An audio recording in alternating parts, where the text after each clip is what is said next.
The fundamental question of what every parent should ask when choosing a school is not first and foremost should my child be learning, but who I want my child to be. And I believe every parent can say that they want a wise, virtuous child who is centered on the strength of the truth of what God created them to be.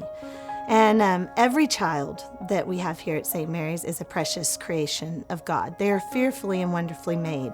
And through our Catholic classical curriculum, we can develop them into their full potential. We were founded by Dominican sisters in 1896 in that tradition that truly brings forth all aspects of what truth, beauty, and goodness are inherent in this world that God created for us. The Catholic classical methodologies are really beautiful. One as a whole, because it focuses both on the whole history of the church and our faith, but also that of the human history.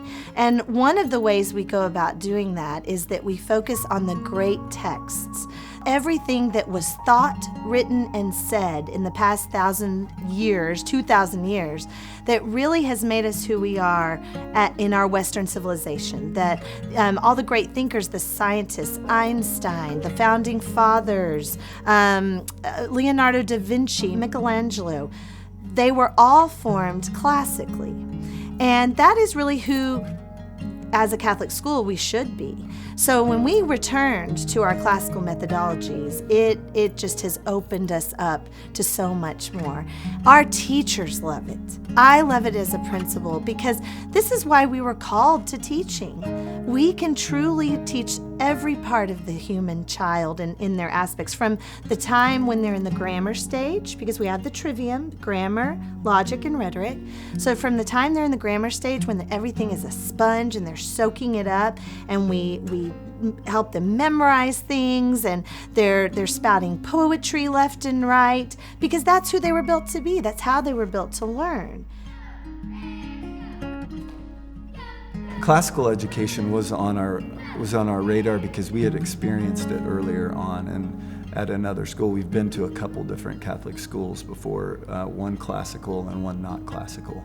We love that classical, and we experienced it, that it's not just about teaching to a test or what to think, but it teaches you how to think. It engages your mind, but also it engages your heart in learning, where you want to capture the hearts of the kids with the truth, beauty, and goodness of what we're learning, but also the gospel, that it engages their hearts and their minds, and teaches them not to just think inside this box, but can think innovatively, can think outside of the box. So to grow the future leaders of the church, to create, to innovate, but also to preserve what's good.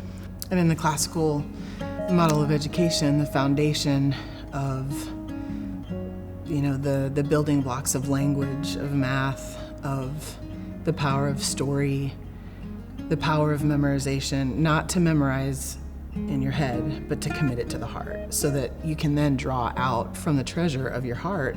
And that's just a more joyful experience of life, and we've seen that in our kids. Our second grader, Hosea, was completing his memorization of 1 Corinthians chapter 13, love is patient, love is kind. And I didn't know that he could do it because it was a huge thing to memorize. And he finished it.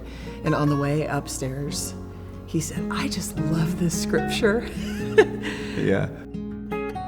What's great about teaching religion in a classical school is that in religion class, we're going to be learning about what happened in the church in the Middle Ages, who the saints were in the Middle Ages, what doctrines were developed or disputed in the Middle Ages, different ways of experiencing God. What we're studying in history directly influences what we're studying in religion and literature. By connecting religion studies with history, we are finding our faith in the midst of a human story.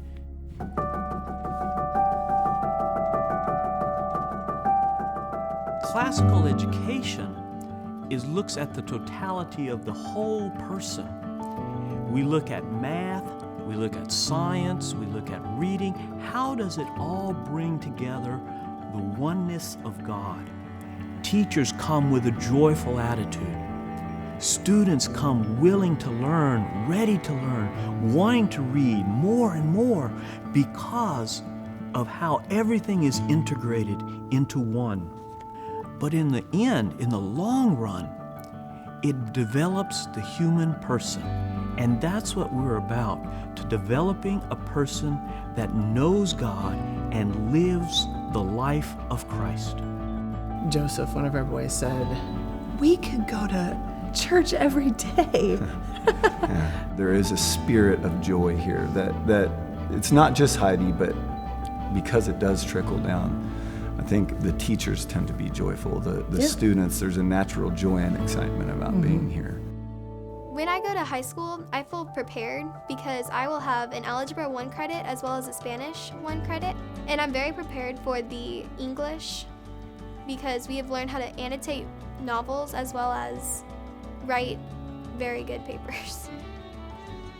We have generations of families that have gone through this school. I myself have a grandson that is attending this school, and it is just a jewel. It's a jewel in the making and in the future as it goes through the years to come.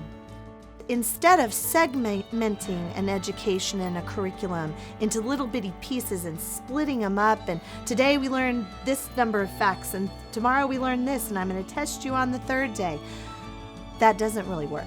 That is not who we are meant to be. It degrades our humanity, and that we are soul and heart and mind.